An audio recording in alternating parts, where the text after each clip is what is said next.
Madam ನೆನ್ನೆ ಜೆ.ಎಮ್.ಸಿ survey ಏಕಾಏಕಿ ಬಂದು ಜೆ.ಎಮ್.ಸಿ ಸರ್ವೆ ಮಾಡೋಕ್ಕೆ ರೆಡಿ ಆದರು. ಈ ಜೆ.ಎಮ್.ಸಿ ಸರ್ವೆ ಮಾಡೋಕ್ಕೆ ರೆಡಿ ಆದಾಗ ಏನಾಯಿತು, ರೈತರು ಕಟ್ಟೆ ಹೊಡೆದಿದೆ. ಇವ್ರು ಯಾವ ರೀತಿಲಿ ಬಂದು ಜೆ.ಎಮ್.ಸಿ ಸರ್ವೆ ರೆಡಿ ಮಾಡ್ತಾರೆ? ಆ್ಯಕ್ಚುಲಿ 80% ಜನ ಒಪ್ಪಿಗೆ ಕೊಟ್ಟಿದ್ದಾರೆ ಅಂತಾರೆ. ಯಾವ ಲಿಖಿತ ರೂಪದಲ್ಲಿ ಇದೆಯಾ ಅದು ಇಲ್ಲ. ಜನ ನಮ್ಮ ಭೂಮಿನ ಇವ್ರು ಹೆಂಗಪ್ಪ ಕಿತ್ಕೋತಾರೆ, ನಮ್ಮ ಭೂಮಿ ನಮ್ಮ ಹಕ್ಕು ಅಂತ ಒಂದು ವರ್ಷದಿಂದ ಹೋರಾಟ ಮಾಡ್ತಾ ಇದ್ದೀವಿ. ಸಹನೆ ಕಟ್ಟೆ ಹೊಡ್ಕೊಂಡು ಏನು ಮಾಡಿದ್ರು, ಪೊರಕೆ ಸೇವೆ ಮತ್ತು ಕಲ್ಲಿನ ಸೇವೆ ಮಾಡಿದ್ದಾರೆ. ಇಲ್ಲಿ ಏನೋ ಪೊಲೀಸ್ ಆಫೀಸರ್ಸ್ಗಳು ಕೆಲವರೆಲ್ಲ ಹೇಳೋದೇನು ಅಂತಂದರೆ ಬೇರೆ ಕಡೆಯಿಂದ ಕರೆಸಿ ಏನೋ ಮಾಡಿದ್ದಾರೆ ಅಂತ. ಯಾವುದೇ ಕಾರಣಕ್ಕೂ ಕೂಡ ಬೇರೆ ಕಡೆಯಿಂದ ಬಂದು ಏನೂ ಇದು ಮಾಡಲಿಲ್ಲ. ಇಲ್ಲಿನ ಸ್ಥಳೀಯ ರೈತರೇ ಅದನ್ನು ವಿರೋಧ ಮಾಡಿರೋದು. ಮೇಡಮ್, ಈಗ ಸರ್ಕಾರದ ಏನಾಗಿದೆ ಅಂತಂದರೆ, ಕೈಲಾಗದವನ ಕೊನೆಯ ಅಸ್ತ್ರ ಅಪಪ್ರಚಾರ ಅಂತ ಹೇಳ್ತಾರಲ್ಲ, ಏನಾದರೂ ಮಾಡಿ ಎಲ್ಲರ ಮೇಲೆ ಯಾರ್ಯಾರು ಮುಂದೆ ಬರ್ತಾರೆ ಅವ್ರ ಬಗ್ಗೆ ಮಾತಾಡಿ FIR ಮಾಡಿ ಅವ್ರ ಕುಗ್ಗಿಸ್ಬೇಕು, ರೈತರನ್ನ ಕುಗ್ಗಿಸ್ಬೇಕು.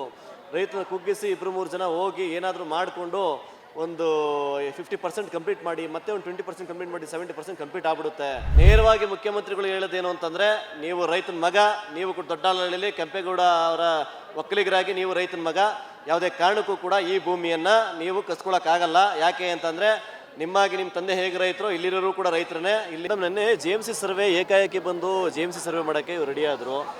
ಈ ಜೆ.ಎಮ್.ಸಿ ಸರ್ವೆ ಮಾಡೋಕ್ಕೆ ರೆಡಿ ಆದಾಗ ಏನಾಯಿತು, ರೈತರು ಕಟ್ಟೆ ಹೊಡೆದಿದೆ. ಇವ್ರು ಯಾವ ರೀತಿಲಿ ಬಂದು ಜೆ.ಎಮ್.ಸಿ ಸರ್ವೆ ರೆಡಿ ಮಾಡ್ತಾರೆ? ಆ್ಯಕ್ಚುಲಿ 80% ಜನ ಒಪ್ಪಿಗೆ ಕೊಟ್ಟಿದ್ದಾರೆ ಅಂತಾರೆ.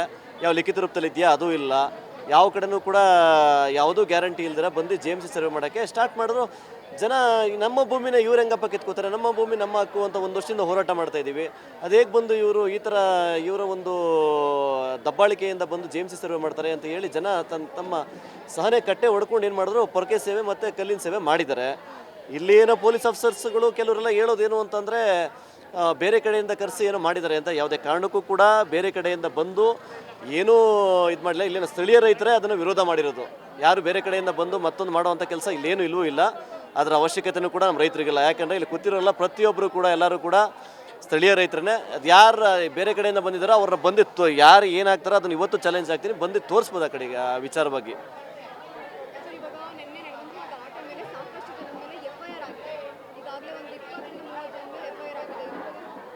ಮೇಡಮ್, ಈಗ ಸರ್ಕಾರದ ಏನಾಗಿದೆ ಅಂತಂದರೆ, ಕೈಲಾಗದವನ ಕೊನೆಯ ಅಸ್ತ್ರ ಅಪಪ್ರಚಾರ ಅಂತ ಹೇಳ್ತಾರಲ್ಲ, ಹಾಗೆ ಸರ್ಕಾರಕ್ಕೆ ಏನಾಗ್ಬಿಟ್ಟಿದೆ ಪ್ರಶ್ನೆ ಅಂತಂದರೆ, ಈ ಯಾವುದೇ ಕಾರಣಕ್ಕೂ ಕೂಡ ಏನಾದರೂ ಮಾಡಿ ಎಲ್ಲರ ಮೇಲೆ ಯಾರ್ಯಾರು ಮುಂದೆ ಬರ್ತಾರೆ ಅವ್ರ ಬಗ್ಗೆ ಮಾತಾಡಿ FIR ಮಾಡಿ ಅವ್ರ ಕುಗ್ಗಿಸ್ಬೇಕು, ರೈತರನ್ನ ಕುಗ್ಗಿಸ್ಬೇಕು.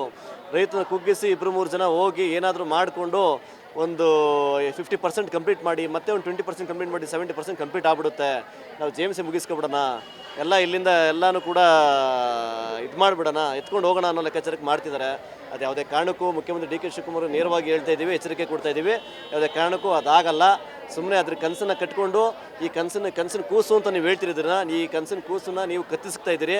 ಈ ಕನಸಿನ ಕೂಸು ನಿಮ್ದು ಯಾವತ್ತೂ ನೆರವೇರೋದಿಲ್ಲ ಮಿಸ್ಟರ್ ಡಿ.ಕೆ. ಶಿವಕುಮಾರ್ ಅವರೇ.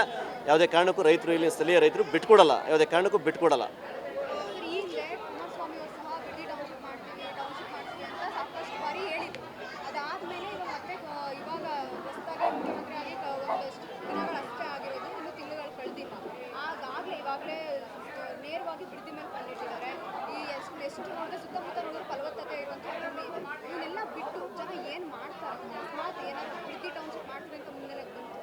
ಮೇಡಮ್, ಬಿಡದಿ ಟೌನ್ಶಿಪ್ ಹೇಗೆ ಮಾಡೋಕ್ಕೆ ಸಾಧ್ಯ ಮೇಡಮ್? ನಾನು ಹೇಳೋದು 1900 ಎಕರೆಗೆ ಒಂದು ಎಕರೆ ಮೇಲೆ ಇರೋರು 1900 ಜನ ಅಷ್ಟೇ ಇರೋದು. 1 ಎಕರೆಯಿಂದ ಕೆಳಗಡೆ ಇರೋರು ಎಲ್ಲ ಸಣ್ಣ ರೈತರುಗಳು. ಈ ಸಣ್ಣ ರೈತರುಗಳನ್ನ ಇಲ್ಲಿ ತೊಗೊಂಡೋಗಿ ಏನು ಮಾಡ್ತಾರೆ, 8,000 ಸಾವಿರ ಕುಟುಂಬಗಳಿದೆ. ಈ ಕುಟುಂಬಗಳನ್ನ ತೊಗೊಂಡೋಗಿ ಎಲ್ಲಿ ಮಾಡ್ತಾರೆ? ಏನು ಸದಾಶಿವನಗರದಲ್ಲಿ ಏನು ಡಿ.ಕೆ. ಶಿವಕುಮಾರ್ ಮನೇಲಿ ಜಾಗ ಕೊಡ್ತಾರಾ? ಇಲ್ಲ ಅಂದರೆ ಸದಾಶಿವನ ಅಕ್ಕಪಕ್ಕದಲ್ಲಿ ಸೈಟ್ ಕೊಡಿಸ್ತಾರಾ? ಏನು ಮಾಡ್ತಾರೆ? ಯಾರನ್ನೂ ಕೂಡ ಏನು ಮಾಡೋಕ್ಕಾಗಲ್ಲ. ಇಲ್ಲಿ ತುಂಬಾ ಒಂಥರ ಅಸಭ್ಯವಾಗಿ, ಒಂಥರ ಬೇರೆ ರೀತಿಯಲ್ಲೇ ನಡೀತಾ ಇದೆ. ದಯವಿಟ್ಟು ಈ ಒಂದು ಕೆಲಸನ ಡಿ.ಕೆ. ಶಿವಕುಮಾರ್ ಈಗಾಗಲೇ ಜೆ.ಎಮ್.ಸಿ ಸರ್ವೆ ಏನು ಮಾಡ್ತಾ ಇದ್ದಾರೆ, ಪೊಲೀಸ್ ಪ್ರೊಟೆಕ್ಷನ್ ಕಳಿಸಿ ಎಲ್ಲ ಇದನ್ನು ಕೈ ಬಿಡಬೇಕು. ಮುಂದಿನ ಸಲ ಇದೇ ಕಂಟಿನ್ಯೂ ಇದೇ ಮುಂದುವರಿತು ಅಂತಂದರೆ ರೈತರು ಯಾವುದೇ ಕಾರಣಕ್ಕೂ ಬಿಡಲ್ಲ. ಇವತ್ತು ಪೊರಕೆ ಮತ್ತು ಕಲ್ಲಾಟ ಆಗಿದೆ. ನೆಕ್ಸ್ಟು ಒನಕೆ ತಗೊಬಂದು ಪ್ರೊಟೆಸ್ಟ್ ಮಾಡ್ತಾರೆ. ನೆಕ್ಸ್ಟು ಪೊಲೀಸ್ ಸ್ಟೇಷನ್ಗಳ ಮುಂದೆ ಪೊಲೀಸ್ ಏನಾದರೂ ಇಲ್ಲಿ ರೈತರಿಗೆ ತೊಂದರೆ ಕೊಟ್ಟರೆ ಪೊಲೀಸ್ ಸ್ಟೇಷನ್ ಮುಂದೆ ಧರಣಿ ನಡೆಯುತ್ತೆ. ರೋಡ್ ಅಡ್ಡ ಹಾಕುವಂಥ ಇದು ಕೆಲಸ ಆಗುತ್ತೆ.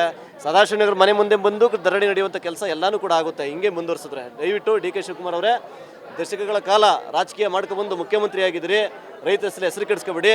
ದಯವಿಟ್ಟು ನಾವು ಮನವಿ ಮಾಡೋದೇನೆಂದರೆ, ಈ ಟೌನ್ಶಿಪ್ನ ಇಲ್ಲಿಗೆ ನೀವು ಬಿಟ್ಟುಬಿಟ್ಟು ನಾಳೆಯಿಂದ ಈ ಒಂದು ಸರ್ವೆ ಕಾರ್ಯವನ್ನು ಸ್ಥಗಿತಗೊಳಿಸಿ ಅಂತ ನಾನು ಅಲ್ಲಿ ಕೇಳ್ಕೊತಾ ಇದ್ದೀನಿ ಮೇಡಮ್.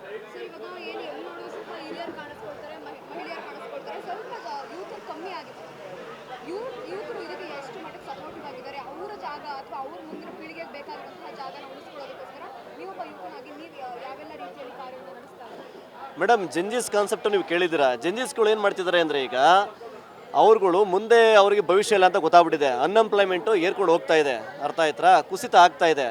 ಈ ಒಂದು ಇದರಲ್ಲಿ ಅನ್ಎಂಪ್ಲಾಯ್ಮೆಂಟ್ ಕುಸಿತ ಆಗಬೇಕಾದ್ರೆ ಇಲ್ಲಿ ಏನು ಅಂದರೆ ಅವರ ತಂದೆದಿರು ತಾತಂದಿರು ಮುತ್ತಂದಿರು ಕಾಪಾಡ್ಕೊಂಡಿರುವಂಥ ಜಮೀನೇ ಅವರು ನೋಡ್ಕೋಬೇಕು.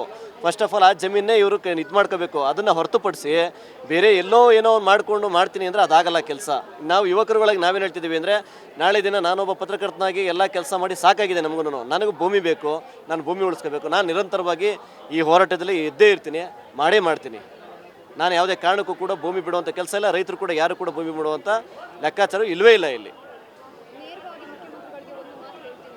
ನೇರವಾಗಿ ಮುಖ್ಯಮಂತ್ರಿಗಳು ಹೇಳೋದೇನು ಅಂತಂದರೆ, ನೀವು ರೈತನ ಮಗ, ನೀವು ಕೂಡ ದೊಡ್ಡಹಳ್ಳಿಯಲ್ಲಿ ಕೆಂಪೇಗೌಡ ಅವರ ಒಕ್ಕಲಿಗರಾಗಿ ನೀವು ರೈತನ ಮಗ, ಯಾವುದೇ ಕಾರಣಕ್ಕೂ ಕೂಡ ಈ ಭೂಮಿಯನ್ನು ನೀವು ಕಸ್ಕೊಳ್ಳೋಕ್ಕಾಗಲ್ಲ. ಯಾಕೆ ಅಂತಂದರೆ ನಿಮ್ಮಾಗಿ ನಿಮ್ಮ ತಂದೆ ಹೇಗೆ ರೈತರು, ಇಲ್ಲಿರೋರು ಕೂಡ ರೈತರನ್ನೇ. ಇಲ್ಲಿ ಹೆಣ್ಮಕ್ಳಿದ್ದಾರೆ, ಏನೋ ವಯಸ್ಸಾದ ಮುದುಕರಿದ್ದಾರೆ, ಎಲ್ಲರೂ ಇದ್ದಾರೆ, ಎಲ್ಲರೂ ರೈತರೇ. ಇಲ್ಲಿ ಈ ಭೂಮಿಲಿ ಹುಟ್ಟಿ ಬೆಳೆದಿದ್ದಾರೆ, ತಿಂದಿದ್ದೀವಿ, ನಾವು ಬೆಳೆದಿದ್ದೀವಿ, ಇಷ್ಟು ಉದ್ದ ಆಗಿದ್ದೀವಿ. ನನಗೆ 30 ವರ್ಷ ದಾಟಿದೆ.